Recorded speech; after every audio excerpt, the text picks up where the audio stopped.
Assalamualaikum, halo teman-teman. Perkenalkan, nama saya Kevi Bunga Ramadhani. Saya mahasiswi Fakultas Psikologi Universitas Mercu Buana Yogyakarta. Di sini saya sedang mengampu mata kuliah pengembangan diri dan karir. Di sini saya bertujuan untuk menjelaskan beberapa sub tentang berpikir secara kreatif. Mari kita simak apa itu berpikir kreatif. Sebelum saya menjelaskan tentang pengertian dari berpikir kreatif, saya akan menjelaskan sedikit tentang apa itu kreativitas.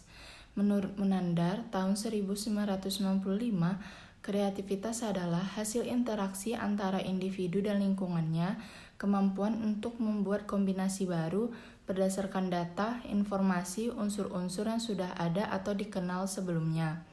Eiffel tahun 1962 memaparkan bahwa kreativitas adalah kemampuan untuk membuat kombinasi-kombinasi baru yang mempunyai makna sosial. Sedangkan menurut Baron tahun 1969 adalah kemampuan untuk menghasilkan atau menciptakan sesuatu yang baru. Apa itu berpikir kreatif? Berpikir kreatif yaitu kemampuan umum untuk menciptakan sesuatu yang baru, sebagai kemampuan untuk memberikan gagasan-gagasan baru yang dapat diterapkan dalam pemecahan masalah, atau sebagai kemampuan untuk melihat hubungan-hubungan baru antara unsur-unsur yang sudah ada sebelumnya. Munandar tahun 1999. Apa sih perbedaan berpikir kreatif dan konvensional? Berpikir secara kreatif yaitu kemampuan yang dimiliki oleh seseorang untuk berpikir secara terus-menerus. Cara pemecahan permasalahan berpikir secara kreatif ini bersifat modern. Sedangkan berpikir secara konvensional adalah cara berpikir secara umum hanya mengikuti sesuatu yang sudah ada. Berpikir secara konvensional ini masih terpaku pada adat istiadat dan masih bersifat tradisional. Apa sih ciri-ciri dari orang yang berpikir kreatif? Menurut S.C. Utami Munandar, ia mengemukakan ciri-ciri orang yang memiliki kemampuan berpikir kreatif yang tinggi yaitu yang pertama, memiliki dorongan ingin tahu yang besar, kedua, sering mengajukan pertanyaan yang baik, ketiga, sering banyak gagasan dan usul terhadap suatu masalah, keempat, bebas dalam menyatakan pendapat, kelima, menonjol dalam salah satu bidang seni, keenam, memiliki pendapat sendiri dan mampu mengutarakannya, ketujuh, tidak mudah terpengaruh oleh orang lain, ke-8, daya imajinasi kuat, ke-9, memiliki tingkat orisinalitas yang tinggi, ke-10, dapat bekerja sendiri, serta yang terakhir yaitu senang mencoba hal-hal yang baru. Itulah beberapa ciri-ciri orang yang berpikir kreatif. Selanjutnya mengenai pentingnya memiliki kemampuan berpikir kreatif. Pentingnya berpikir kreatif diungkapkan oleh Peter bahwa students who are able to think creatively are able to solve problem effectively, yang mana artinya yaitu siswa yang mampu berpikir kreatif mampu menyelesaikan masalah secara efektif. Agar dapat bersaing dalam dunia kerja dan kehidupan pribadi siswa harus memiliki kemampuan pemecahan masalah dan harus bisa berpikir dengan kreatif. Oleh karena itu, kemampuan berpikir kreatif penting dikembangkan dalam setiap kegiatan pembelajaran. Alasan penting berpikir kreatif. Yang pertama, kreativitas menghubungkan semuanya. Kreativitas adalah seni membuat koneksi dan mengajarkan kita bahwa segala sesuatu di alam semesta ini terhubung. Dengan kata lain, kreativitas mengumpulkan ide-ide bersama dan menampilkannya dengan cara yang belum pernah ada. Salah satunya melihat sekeliling dan menjelajahi dunia sekitar. Semua yang dilihat dan didengar menjadi saling terkait sehingga dapat menciptakan sesuatu yang benar-benar baru. Yang kedua, kreativitas mengajarkan kita berhitung. Melalui kreativitas, kita belajar bahwa hidup adalah perhitungan dari upaya dan pilihan. Hal ini mengajarkan bahwa segala sesuatu itu penting dan tidak satupun upaya yang terbuang sia-sia.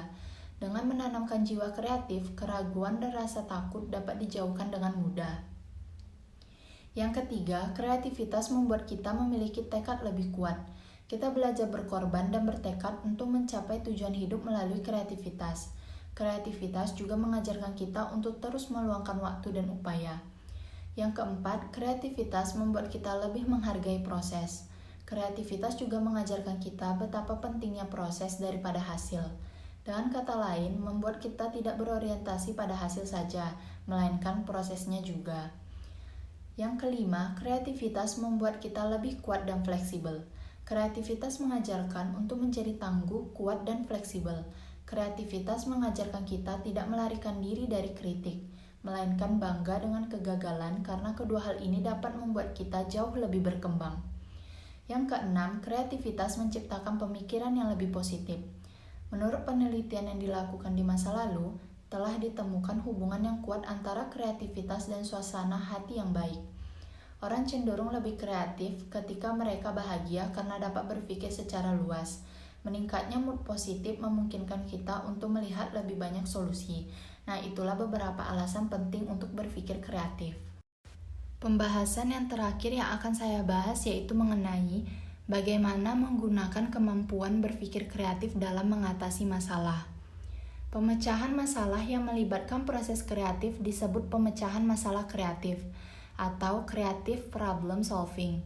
Proses pemecahan masalah kreatif dikembangkan oleh Isaacson, Dorval, dan Trevinger yang terdiri atas 4 langkah, yaitu yang pertama, memahami masalah yang mempunyai 3 tahapan, yaitu mengekspresikan atau mengidentifikasi masalah, mengeksplorasi data, yaitu menginvestigasi latar belakang masalah, dan membuat kerangka masalah, yaitu mengidentifikasi masalah secara eksplisit.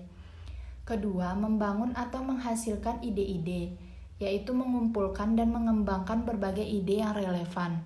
Yang ketiga, mempersiapkan tindakan atau aksi, yaitu mengembangkan penerimaan atau dukungan, yaitu mengidentifikasi secara detail langkah-langkah solusi.